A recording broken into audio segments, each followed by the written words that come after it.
HL market থেকে কি কি কিনেছি তা আপনাদের দেখাচ্ছি। ভিডিওটা দিতে একটু দেরি হয়ে গেল। আমরা কিনলাম পুঁটি, চিংড়ি, মৌরলা আর রুই মাছ। মাছগুলো খুব টাটকা ছিল। এবার বাজারের দিকে চললাম।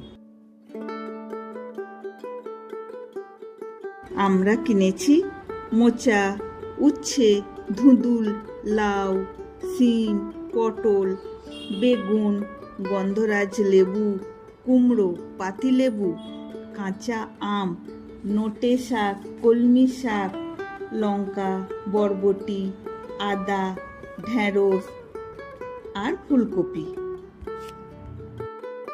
আমাদের বাজার করাটা আপনাদের কেমন লাগলো কমেন্টের মাধ্যমে জানাবেন।